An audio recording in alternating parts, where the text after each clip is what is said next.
आज 30 जनवरी को यानी कि हुतात्मा दिवस भी कहते हैं इसको।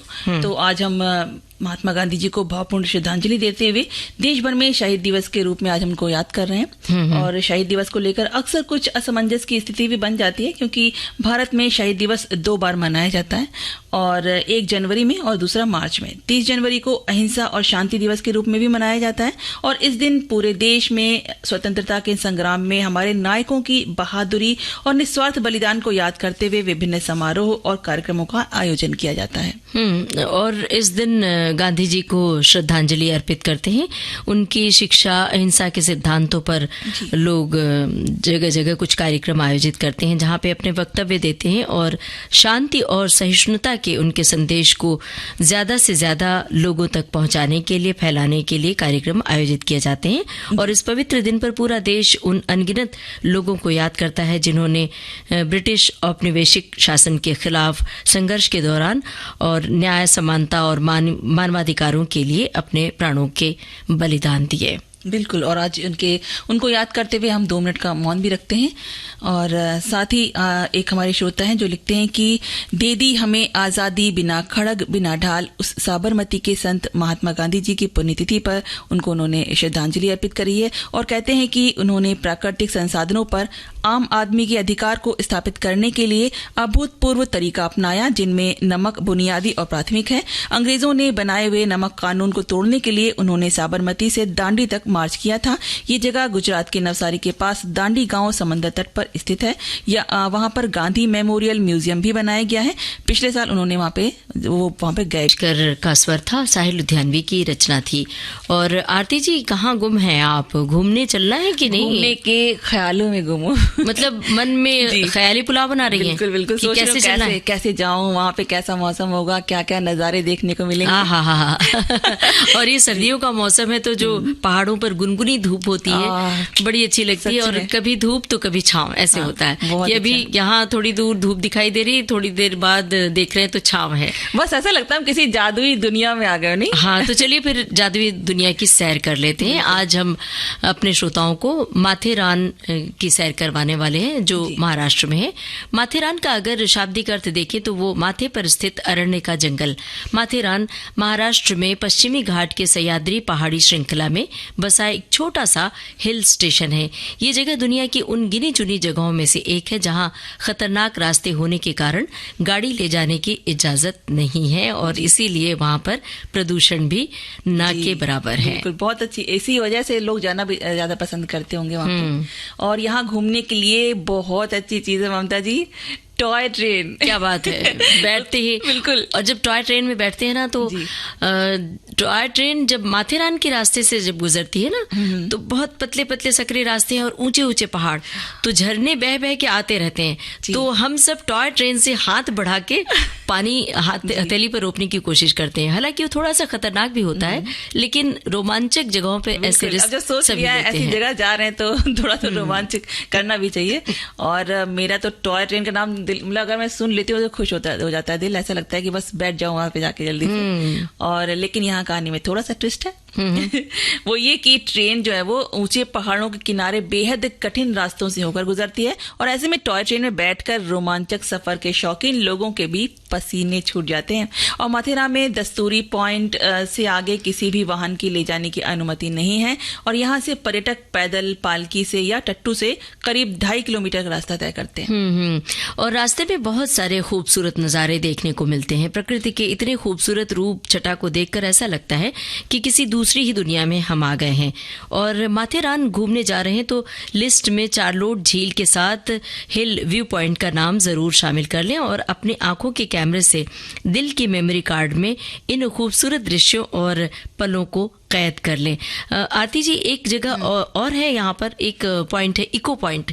अच्छा। वहां पर जब वो पॉइंट बनाया गया है, वहां जब खड़े होते हैं तो दूर तक घाटी नजर आती है एक तरफ, दूसरी तरफ ऊंचे ऊंचे पहाड़, और वहां पर जब बोले तो आपकी आवाज टकराती हुई इको, अच्छा, इसीलिए उसे कहा जाता है, का स्वर पैदा होता है, तो इसीलिए उसका नाम इको पॉइंट है। और एक पॉइंट और है मंकी पॉइंट, वहां पे बहुत सारे बंदर का यानी आप अपने साथ में अच्छा खासे अगर आप जाते हैं थोड़ा और रोमांच, तो केले वगैरह कुछ इस तरह की चीजें ले जाए और उनको दे सकते हैं। दे सकते हैं। वो अगर दे छीन ही ले देंगे तो आप अपने लिए खतरा भी मोल ले लेंगे, क्योंकि आगे छीन लेंगे, आगे चलना मुश्किल हो जाएगा। तो अच्छा। ये बिल्कुल न करें, खाली सिर्फ जाकर वहां का नजारा तो देखें। और हमने तो अपनी आंखों से देखे हैं वो नजारे, तो इसलिए मेरी आंखों के सामने वो माथेरान की पहाड़ियां बिल्कुल अंकित हो गई हैं। आपकी आंखों से ही हम भी देख रहे हैं जैसे आपने बताया इस तरीके से, तो लग रहा था कि हम वहीं पहुंच गए हैं। और जब माथेरान के जंगलों में हम जाते हैं, खास तौर से बारिश के मौसम में अगर गए, तो बारिश अचानक बहुत तेज होती है। अच्छा। और अचानक बंद हो जाती है, अचानक झीरी पड़ने लगती है। ये तो पहाड़ों पर होता ही है,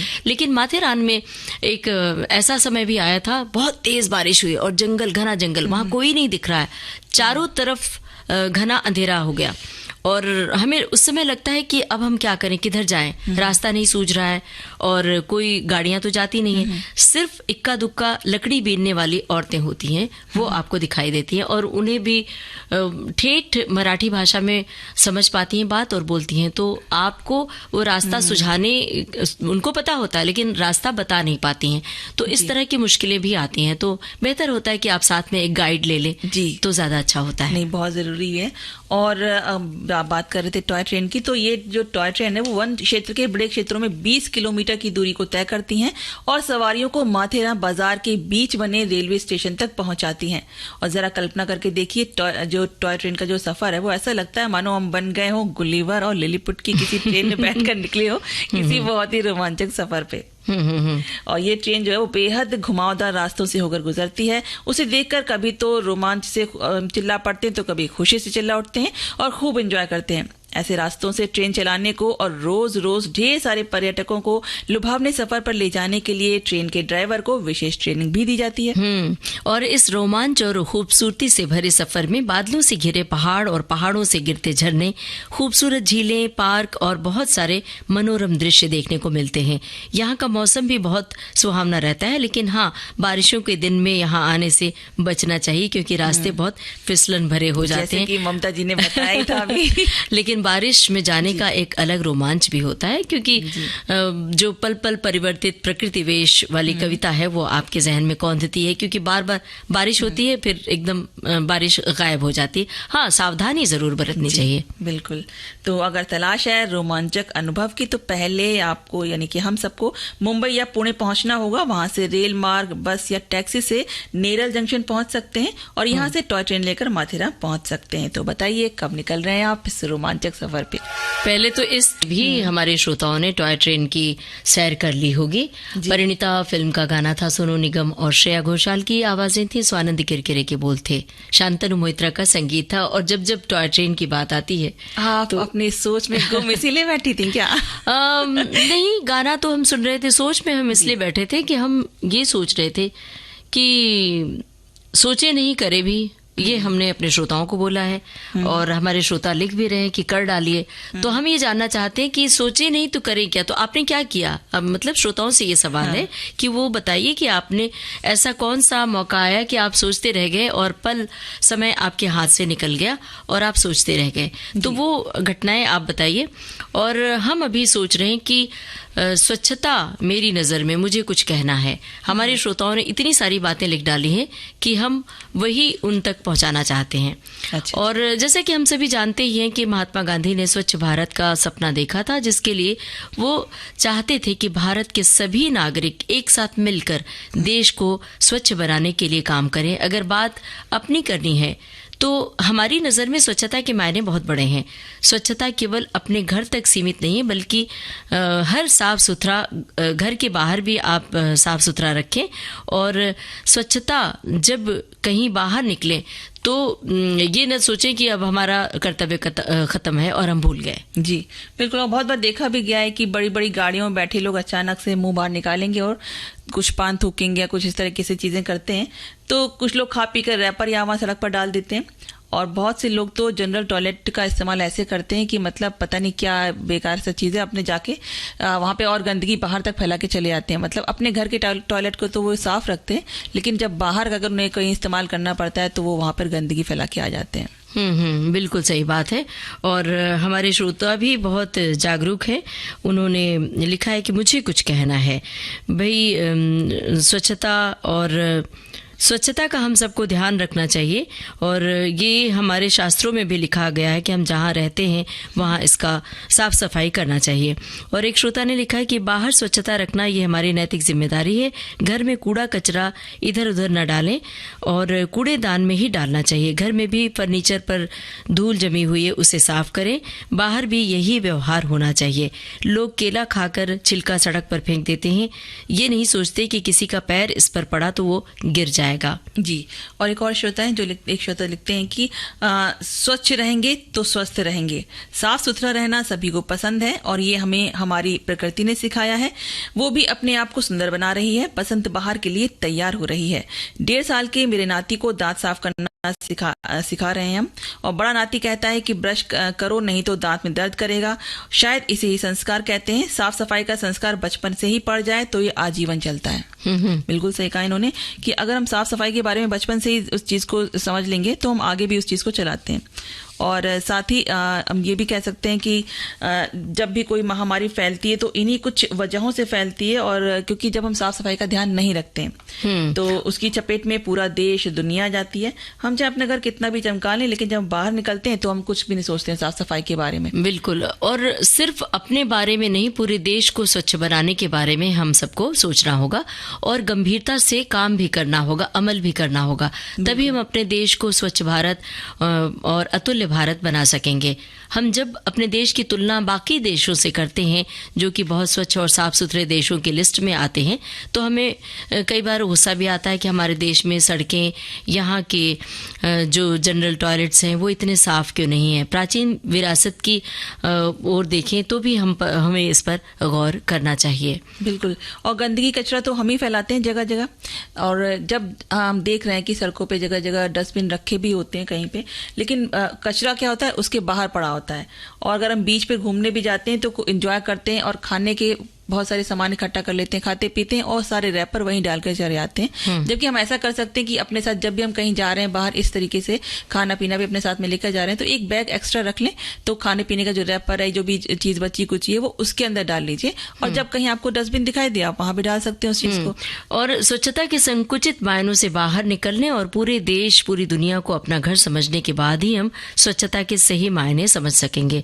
स्वच्छता और स्वास्थ्य एक दूसरे पर निर्भर हैं, जो केवल घर के कोने चमकाने से हासिल नहीं होने वाले। उसके लिए जरूरी है एक जिम्मेदार और स्वच्छ मानसिकता वाला इंसान बनने की, जो देश की सड़कों को भी अपने घर जैसा मानकर कहीं कचरा ना डाले और जो कोई ऐसा करे उसे भी समझाएं। बल्कि एक सजा की व्यवस्था होनी चाहिए कि अगर किसी ने सड़क पर कचरा फेंका तो तुरंत आकर अगले को बोलना चाहिए।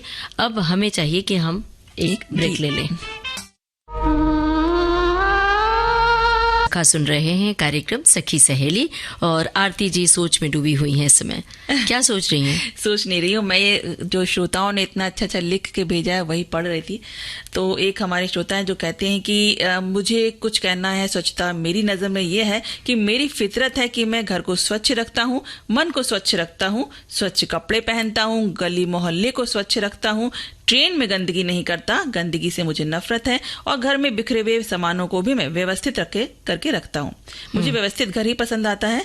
और वैसे तो पूरे शरीर का एक एक अंग भी सफाई भी अनिवार्य है। प्रतिदिन नहाना चाहिए और ये सभी बातें जरूरी हैं स्वच्छता के लिए। बिल्कुल। और एक श्रोता ने लिखा है कि स्वच्छता की आदत बचपन से ही डालनी चाहिए क्योंकि शरीर और आसपास के वातावरण को साफ और शुद्ध रखने से बीमारियों का खतरा कम हो जाता है, जिससे स्वास्थ्य बेहतर रहता है। शारीरिक स्वास्थ्य ठीक रहने से मानसिक स्वास्थ्य बेहतर होता है और इस कारण आत्मविश्वास भी बढ़ता है। बिल्कुल सही कहा इन्होंने। तो हम एक गीत सुन लें। सुनते हैं। सीमा फिल्म का गाना था, मन्ना डे की आवाज थी और आरती जी माथेरान भारत के सबसे खूबसूरत हिल स्टेशनों में से एक है, ये हमारे श्रोता लिख रहे हैं, आरती जी, ममता जी। तो ये जो पर्यटन की बातें हमने की, माथेरान जाने की बात की थी, तो हमारे श्रोताओं को वो बड़ा अच्छा लगा और उन्होंने अपनी टिप्पणी साझा की है। लिखा है कि ये पुणे जिले का एक सुंदर दृश्य प्रस्तुत करता है। खासकर माथेरान पहाड़ियों पर इसके सुविधाजनक स्थान से यात्रा करने का सबसे अच्छा समय होता है पीक सीजन, जनवरी से मई, और जब आप माथेरान में कुछ ऐसी जगहें पा सकते हैं जो फोटोग्राफी के लिए एकदम सही है। महाराष्ट्र में बहुत अच्छी जगह है घूमने के लिए, तो उन जगहों के नाम नहीं बताए हमारे श्रोता ने। अगर चाहें तो अभी टिप्पणी में साझा कर सकते हैं और हमें उन जगहों के नाम मिल जाएंगे, तो अगली बार हम उनको ले सकते हैं। बिल्कुल, उनके बारे में हम जानकारी देंगे जी। और हमारे श्रोता कहते हैं कि कभी अकेले भी निकल पड़ना चाहिए, क्योंकि रास्ते में खुद से ही मुलाकात होती है और पर्यटन वो माध्यम है जो हमें नए खान पान, विचार और नई संस्कृति से अवगत कराता है। और ये विचार विश्व पर्यटन दिवस के लिए महत्व जो विचार हुए उनमें से एक माना जाता है।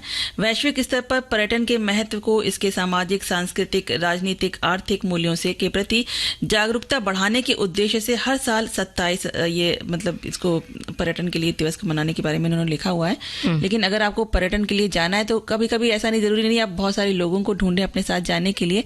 अगर कभी आपका मन ऐसा हो रहा है कि हम अकेले घूमने जाएं, थोड़ा समय अपने साथ बिताएं, तो आप अकेले भी जा सकते हैं। बिल्कुल, अकेले घूमने का अलग आनंद होता है, क्योंकि खुद से बतियाने का मौका मिलता है जब आप अकेले होते हैं तो।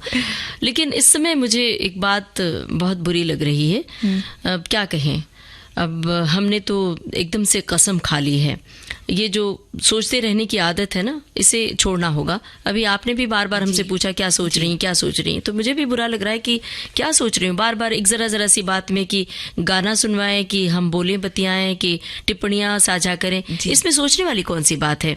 लेकिन सोचने से कुछ होता नहीं। कई बार हम सोचते रह जाते हैं, वक्त जब निकल जाता है तो बहुत पछतावा होता है। अब मेरी एक दोस्त थी, बीमार थी और वो अस्पताल में एडमिट थी। मैं 2 दिन से सोच रही थी कि जाकर उससे मिल लूं, लेकिन संभव नहीं हुआ, सोचती रह गई। आज उसका फोन आया और उसने बोला कि मुझसे ऐसी आशा नहीं थी, वो मुझसे बहुत ज्यादा नाराज हो गई है। हालांकि अब वो हॉस्पिटल से आ चुकी है, लेकिन इतनी तोहमतें उसने लगाई कि मैं अब फिर सोचने में बाध्य हो गई कि अब कब मिलूं। अब जब आप मिलेंगे उनसे ना, तो वो आपको बहुत सारी बातें सुनाने वाली हैं। और अच्छा, आपने वो सुनी है कहानी, आप जानती है उसके बारे में? कौन सी? एक कहानी है ना, वो गुरु और शिष्य वाली। अच्छा, मेरे ऊपर है क्या? बिल्कुल बिल्कुल वैसे। अरे मुझे लग रहा है नहीं सुनने मुझे कि वो आपके ऊपर थोड़ी बहुत फिट बैठ रही है। नहीं, बिल्कुल नहीं सुनने फिर तो। लेकिन मैं कितना भी मना करूंगी, आप सुना के रहेंगे। चलिए, सुनाने वाली हूँ आपको। तो एक क्या होता है ना कि एक बहुत बड़े ऋषि थे, उनके बहुत से शिष्य थे। उनमें से एक शिष्य ऐसा था जो कुछ भी काम को लेकर बहुत सोचता रहता था। वो इतना ज्यादा सोच विचार करता था कि काम के लिए दूसरे शिष्यों को बोलना पड़ता था, कि मतलब ये सोचता ही रह जाएगा। वो शिष्य बहुत सी बातें कहता था कि मैं यहाँ से शिक्षा लेके कुछ ऐसा काम करूंगा, वैसा करूंगा, ऐसे बहुत पैसे कमाऊंगा। मतलब वो बहुत सारी प्लानिंग करता रहता था। और आपने कुछ याद आया आपको इसको सुनते हुए? नहीं, हमें कुछ नहीं याद आया। अभी भी नहीं आपको याद आया? तो नहीं, हम याद आ भी गया तो मैं आगे बताऊंगी नहीं। अच्छा? क्योंकि कहानी आप बता रही हैं, आप अपने श्रोताओं को बताइए कि क्या हुआ आगे। जी बिल्कुल। तो वो बस सोचता ही रहता था, करता कुछ भी नहीं था, और इस वजह से सारे जो थे उसे बहुत परेशान थे। तो एक दिन क्या हुआ कि गुरुजी ने उसे अपने पास बुलाया और कहा कि मैं तुम्हें एक करामाती शीशे की एक गेंद दे रहा हूँ, और जो अगर ऐसी गेंद है वो जो अगर किसी लोहे से छू जाए तो वो लोहा सोना बन जाएगा। लेकिन हाँ, एक बात याद रखना, इस शीशे की गेंद का जो जादू है वो सिर्फ 2 दिन तक ही रहेगा, इसलिए ध्यान से इसका उपयोग कर लेना। गुरुजी की बात सुनकर तो शिष्य की खुशी का कोई ठिकाना ही नहीं था। वो वहीं बैठे बैठे सोच विचार में डूब गया। उसे देखकर गुरुजी बोले, अच्छा ठीक है, तुम अपना इस्तेमाल कर लेना इसका, लेकिन मुझे कुछ काम है, तो मैं किसी काम से अब आश्रम में नहीं रहूंगा, 2 दिन के लिए मैं बाहर जा रहा हूँ। 1 मिनट, अच्छे से याद आ गई कहानी। गुरुजी के जाने के बाद शिष्य फिर से सोच विचार में लग गया कि मैं बाजार जाऊंगा, ढेर सारा लोहा खरीदूंगा, फिर ये करूंगा, वो नहीं करूंगा, तमाम बातें। इस तरह की प्लानिंग करते रात हो गई। फिर अगले दिन भी इसी तरह की प्लानिंग चलती रही कि पैसा आ जाने के बाद क्या क्या करना है, कैसे करना है। और फिर आ गया वो दिन जब शीशे के बॉल का जादू खत्म हो गया। वो शिष्य जो अब तक सोच विचार और प्लानिंग में लगा था, उसे अचानक से याद आया कि आज तो जादू खत्म हो जाएगा और उससे पहले मुझे ढेर सारा लोहा खरीदना है। फिर क्या हुआ? फिर ये हुआ कि उसने सोचा अब अभी थोड़ा सा समय बाकी बचा है, तो मैं ऐसा करता हूँ, जल्दी से भाग के जाता हूँ, कुछ ले आता हूँ लोहे का बड़ा सा सामान, तो एक साथ ही बहुत सारा सोना मिल जाएगा मुझे। तो वो जल्दी से भागा और भागते भागते वो इतनी तेज भाग रहा था ना कि वो जल्दीबाजी में लापरवाही से एक शीशे से एक पत्थर की चट्टान सामने आ गई। पत्थर उस पर उसका पैर पड़ा, पत्थर पड़ा हुआ था, तो वो एकदम से गिर पड़ा और हाथ से उसके छूट के जो शीशे की गेंद थी वो गिरी, दूर जाके वो पत्थर से टकरा के टुकड़े टुकड़े हो गई। तो क्या हुआ अब ये कहानी सुनने के बाद मोरल ऑफ द स्टोरी हमें नहीं बतानी, ये गाना था। और देखिए ना आरती जी, सोचने की आदत के लिए कितनी सारी बातें हमारे श्रोताओं ने लिखी है। एक श्रोता ने तो लिखा है, एक हमारी सखी है, लिखा है कि मेरी यही सोचते रहने की आदत की वजह से मैं अपनी एक सहेली से नहीं मिल पाई। वो मेरे ही शहर में रहती थी, हम लोगों का मिलना कम ही हो पाता था। एक साल पहले मैंने दूसरी सहेली के साथ मिलने का प्लान बनाया। हम लोग अभी सोच ही रहे थे कि हमें खबर मिली कि जिससे हम मिलने जाने वाले थे वो सहेली नहीं रही। बहुत ही दुख की बात है। और हमारी श्रोता कहती हैं कि दरअसल किसी कार्य को करने से पहले सोचना अनिवार्य है और इस अनिवार्यता के चलते ही सोचे गए को धरातल पर लाया जा सकता है। यदि सोच सार्थक है और प्रयास सही है तो परिणाम भी अनुकूल ही होते हैं। चिंतन, ध्यान और विचार भी कार्य की ही श्रेणी में आते हैं। माना ये मानसिक कार्य है और उनके अनुरूप शारीरिक कार्य भी अनिवार्य होता है, लेकिन हर समय सोच विचार में ही डूबे नहीं रहना चाहिए। एक श्रोता ने लिखा है कि हमें जो भी काम करना होता है वो करने के लिए सोचते रहते हैं, क्या करना है यही तय नहीं कर पाते और सोचते रह जाते हैं। इसलिए कहा गया है ना कि काल करे सो आज कर, आज करे सो अब, पल में परलय होगी, बहुरी करेगी कब। ये पूरी लाइन नहीं लिखी है, लेकिन मैंने इनको बता दिया पढ़कर। और एक श्रोता ने लिखा है कि कई बार हम सोचते रह जाते हैं, समय निकल जाता है। अच्छे विचार और अच्छे काम करने का मन विचार में आए तो उसे तुरंत कर लेना चाहिए और इसी तरह रिश्ते भी सुधर जाते हैं। बिल्कुल। और हमारे श्रोता कहते हैं कि हमें जो भी काम करना होता है वो करने के लिए सोचते रहना है, क्या करना है यही हम नहीं तय कर पाते हैं और आज की जो काम है उसको कल पर टालते रहते हैं। इसलिए ये कहावत कही गई है। तो अब इसलिए मतलब जो आपने भी बताइए, तो आपको जो भी काम आपके दिमाग में है तो उसको तुरंत कर डालिए। जी बिल्कुल। एक श्रोता ने लिखा है कि मन की छलांग बड़ी लंबी होती है। मनुष्य सोचता तो बहुत कुछ है पर जब करने की बात आती है तो होनी कुछ और ही कर रखती है। और कुंभ मेले की बात भी इन्होंने लिखी है। और एक श्रोता ने लिखा है कि हमें जो भी काम करना होता है वो करने के लिए हम सोचते रहते हैं, तय नहीं कर पाते, इसलिए कई बार हमारा काम वो अधूरा रह जाता है। और एक और हमारी श्रोता है जो कहती हैं कि हमें जो भी काम करना है हमें तुरंत कर डालना चाहिए, हमें उसके लिए आलस नहीं करना चाहिए। और ये जो आलस है वो अपनी ज़िंदगी से एकदम हमें त्याग देना चाहिए। और आपने सोचा है वो आप ज़रूर करें, चाहे उसका परिणाम कैसा भी हो। अगर परिणाम अच्छा हो तो आप सफल होंगे और अगर परिणाम बुरा हो, अगर आप सफल भी हो गए तो भी आपको कुछ सीखने को, अगर आप असफल भी हो गए तो आपको सीखने को तो मिलेगा ही। लेकिन जो सोचा है सोचते रहने की बजाय उसे हमें करना ही चाहिए और अपने जीवन में उतारना चाहिए। ये कहना चाहती हैं। एक श्रोता ने लिखा है कि सोच नहीं करें। मैं सखी सहेली की तारीफ करना चाहूंगी कि उन्होंने इस विषय को रखा इस कार्यक्रम में। कुछ लोगों की आदत होती है हमेशा सोचते रहते हैं और हमें मौका मिलेगा न तो हम ये काम करेंगे और हमें मौका मिलेगा न तो हम ये कहेंगे। ये मत सोचिए, आपके दिल में जो भी है कीजिए। दूसरों की मदद करते हुए भी ये नहीं सोचना चाहिए कि हमें इनकी मदद करनी है या नहीं, हमें उसकी मदद करनी चाहिए और आलस्य को अपनी जिंदगी से एकदम त्याग देना चाहिए। वो आप जरूर करें चाहे उसका परिणाम कैसा भी हो। और भी बहुत बातें इन्होंने लिखी है। मतलब इनके कहने का तात्पर्य यही है, निचोड़ यही है कि सोचें जरूर लेकिन कर डालें। ऐसा नहीं कि सोचते रह जाएं। बिल्कुल। और एक श्रोता है जो बहुत अच्छी सी बात लिखते हैं, तो ये कहते हैं कि मैं बहुत सोचती हूँ कि ये काम करने से क्या फायदा या नुकसान हो सकता है और ऑब्वियसली नुकसान मुझे ज्यादा ही दिखता है। अपने जीवन में इसी तरह भूत भविष्य सोचने के कारण अपना नुकसान कर भी चुकी हूँ बहुत ज्यादा, और फिर भी ज्यादा सोचने वाली आदत गई नहीं है। कई लोगों ने मुझे समझाया कि जो करना है बस कर दो, ज्यादा आगे पीछे मत सोचो, पर मैं बिना सोचे कुछ कर नहीं पाती। तो ये भी कहा जाता है ना, जो भी करें सोच विचार कर करें, लेकिन इतना भी ना सोचें कि समय निकल जाए। देखिए ये गाना सुनते हुए, शायद हमारी बातें सुनते हुए हमारे एक श्रोता ने लिखा है, महाराष्ट्र में एक हिल स्टेशन है जिसका नाम तोरणमाल है, जहां पर प्रदूषण बिल्कुल नहीं है, आसमान साफ है, नजर आती है, रात में सितारों से भरा हुआ आसमान नजर आता है। ऐसा लगता है कि हम हाथ बढ़ाकर सितारों को छू सकते हैं। वही जगह का नाम नोट कर लीजिए आरती जी, तोरणमाल, और इसके बारे में हम कभी इस खोजबीन करके जानकारी देंगे। जी। और अब आज बहुत ही महत्वपूर्ण दिवस भी है एक, वो है विश्व कुष्ठ रोग निवारण दिवस।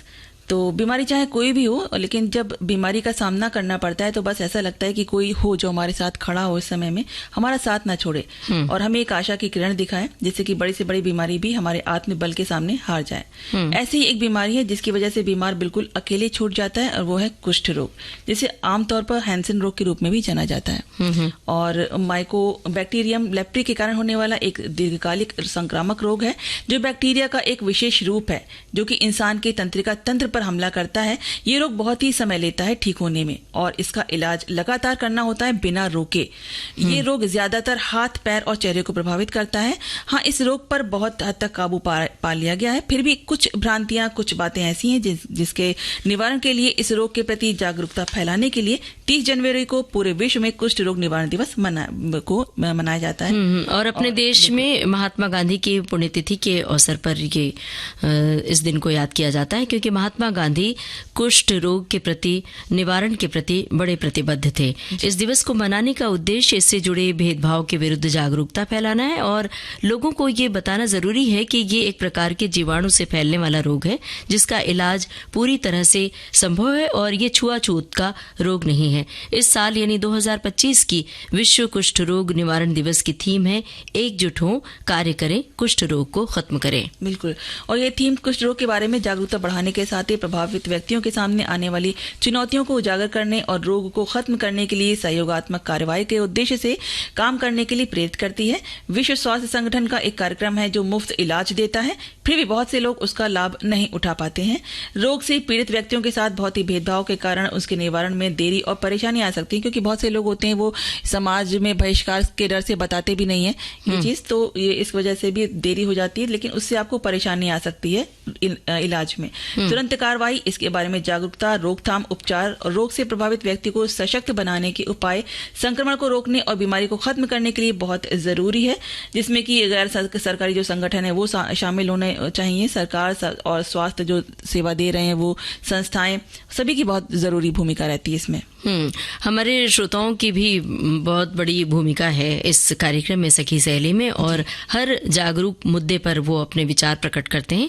एक श्रोता ने लिखा है कि आज के समय में कुष्ठ रोग लाइफस्टाइल और पोषण की कमी से जुड़ी एक समस्या है। ये बीमारी उन लोगों पर जल्दी हावी हो जाती है जिनके शरीर में पोषण की कमी होती है। ये वक्त में ये दुनिया की सबसे खतरनाक बीमारी मानी जाती थी एक वक्त, लेकिन अब इस दिशा में मेडिकल साइंस बहुत एडवांस हो चुका है, आगे बढ़ चुका है, तो इलाज संभव है और वैक्सीन भी आती है। एक श्रोता की टिप्पणी ये लिखा है कि कुष्ठ रोग पहले महामारी मानी जाती थी, मगर अभी इसका इलाज है। ये रोग ऐसा है जो बीमार व्यक्ति के थूक में वो बैक्टीरिया पाए जाते हैं जो इनके संपर्क में आता है, उससे हो जाती है। ये दरअसल ये भ्रांति है, इस तरह ऐसा नहीं होता है, क्योंकि ये कहा जाता है कुष्ठ रोग छुआछूत का रोग नहीं है। जी बिल्कुल, और विश्व स्वास्थ्य जो संगठन का है उसका लक्ष्य है कि कुष्ठ रोग को पूरी तरह से खत्म करना, जिसे निरंतर कार्रवाई के साथ हासिल किया जा सकता है। और इस दिन का उद्देश्य न केवल लोगों को इस स्थिति के बारे में शिक्षित करना है, बल्कि इससे प्रभावित व्यक्तियों के प्रति ध्यान आकर्षित करना भी है। इस गंभीर रोग की रोकथाम के लिए कुछ जरूरी उपाय हैं, जैसे कि BCG टीकाकरण से माइकोबैक्टीरियम लेप्री के खिलाफ 50% तक सुरक्षा मिल सकती है, और साथ ही इस रोग से प्रभावित लोगों के लिए शीघ्र निदान और उपचार के लिए एक अच्छा स्वास्थ्य वातावरण भी बहुत जरूरी है, जिसके लिए आप अच्छी पौष्टिक चीजें खाइए, अपने स्वास्थ्य का ध्यान रखिए। और अब घड़ी की ओर देखिए, बिल्कुल वक्त नहीं कि हम कुछ बोलें, बतियाएं या गाना सुनवाएं। तो अब सखियों और सखाओं से लेते हैं इजाजत। आप सभी को ममता सिंह और आरती श्रीवास्तव का नमस्कार।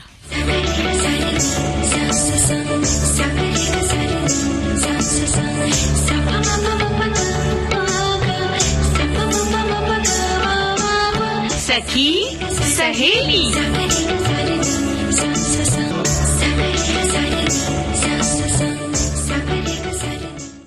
विविध भारती पर